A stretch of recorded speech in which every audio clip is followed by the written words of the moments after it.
Salut, vous êtes en compagnie de votre formateur Soumaïla Mahamadou. Nous continuons la neuvième leçon consacrée à la manipulation des données. J'espère que vous êtes nombreux à nous suivre. Merci pour ceux qui sont déjà abonnés sur cette chaîne et qui nous suivent depuis le début de cette leçon. Ça nous fait beaucoup plaisir de vous voir chaque fois vous abonner sur cette chaîne. Ceux qui nous prennent pour la première fois sur cette chaîne, on vous attend, on attend votre abonnement et ça nous fait beaucoup plaisir et ça encourage, ça donne de la motivation. J'espère que vous allez le faire avec plaisir et on continue ensemble sur notre série de leçons. Dans cette démonstration de la neuvième leçon, qui est une suite de cette série, nous allons voir la commande delete. Nous sommes connectés au schéma Scott. Comme dans les précédentes démonstrations, si vous prenez cette démonstration en cours, veuillez vous référer à la toute première démonstration de la neuvième leçon. Nous avions montré comment se connecter au schéma Scott.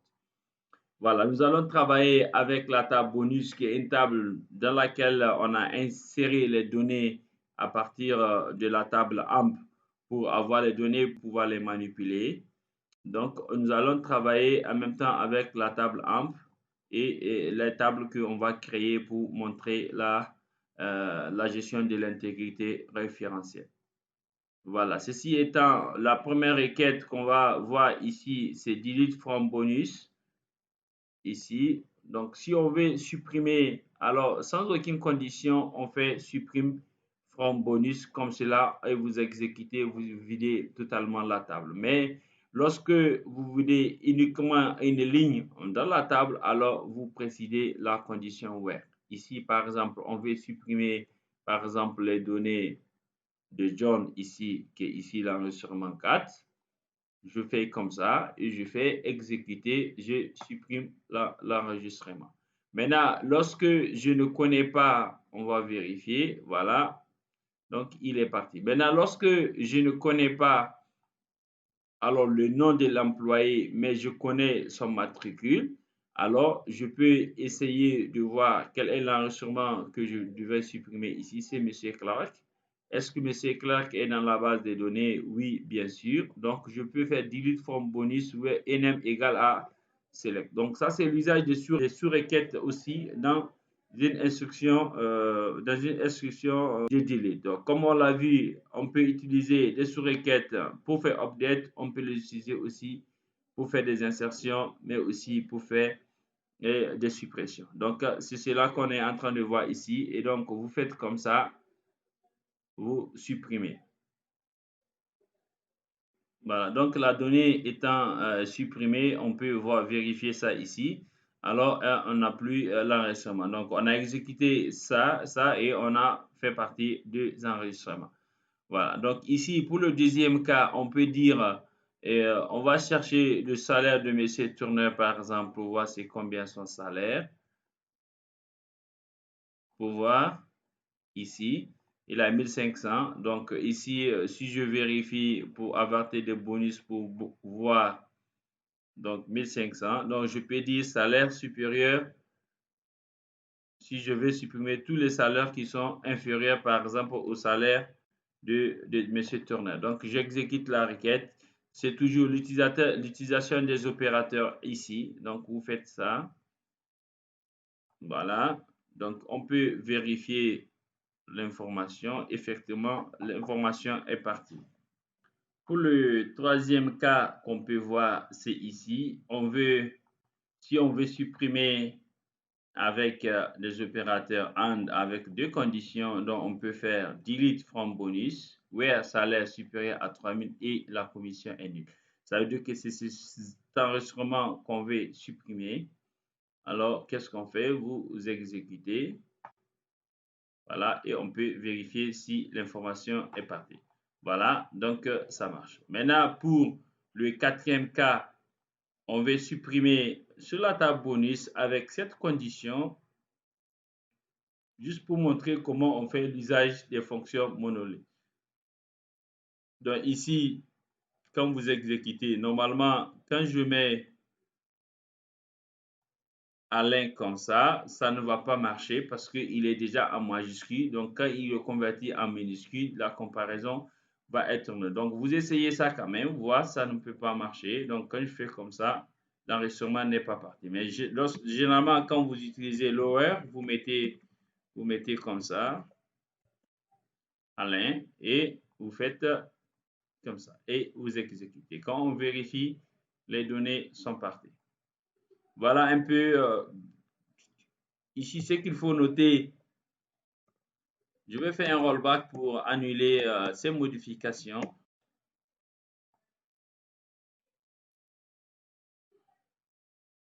Voilà, donc c'est cette commande qui m'a permis de ramener les données. Tant que je n'ai pas validé, alors je peux toujours restaurer cette information-là. Donc ici, contrairement à la commande tronquette qui, elle fait un commit déjà de manière implicite. Alors, donc, si c'est tronquette que vous utilisez pour vider la table, rassurez-vous que vous avez totalement vidé la table et il faut procéder aux techniques de restauration des flashbacks pour pouvoir restaurer vos données.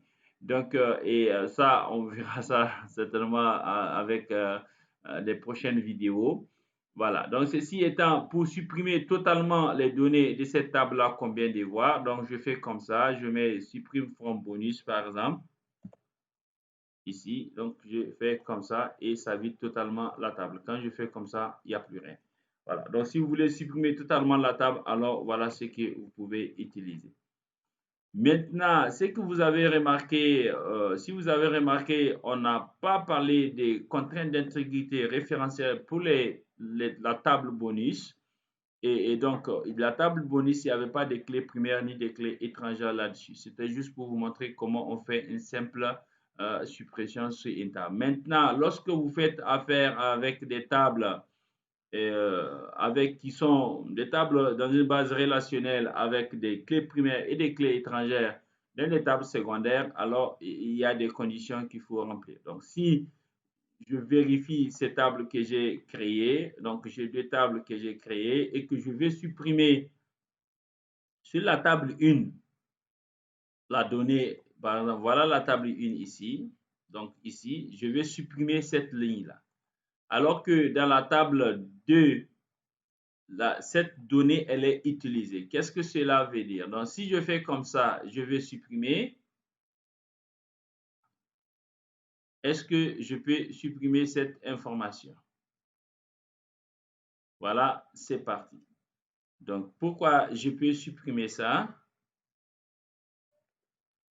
Alors, j'ai pu supprimer cette information. Pourquoi? Parce que si on vérifie ici, j'avais dit dans la table secondaire où se trouve la clé étrangère, qu'est-ce que j'avais dit? J'avais dit set nul.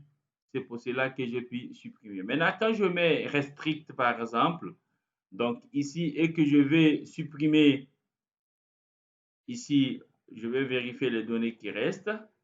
Donc, si je vais supprimer la donnée 3, qu'est-ce que ça me donne?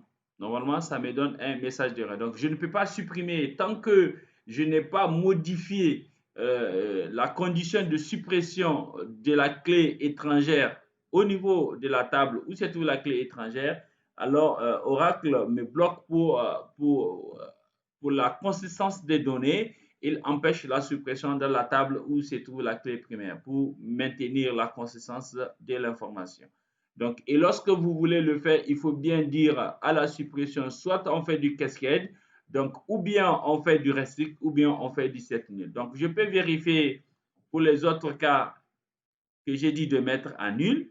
Alors, j'avais dit pour les deux cas. Donc, si je supprimais ici, je mettrai à nul à ce niveau-là. Donc, j'ai dit de mettre à nul le champ tant qu'il est supprimé, de le mettre à nul. Ici, ça veut dire que c'est les deux premières suppressions que j'avais faites précédemment. Donc, la deuxième condition, je n'ai pas pu supprimer parce que j'ai mis restrict. Donc, je ne peux pas supprimer. Donc, c'est la seule donnée qui existe.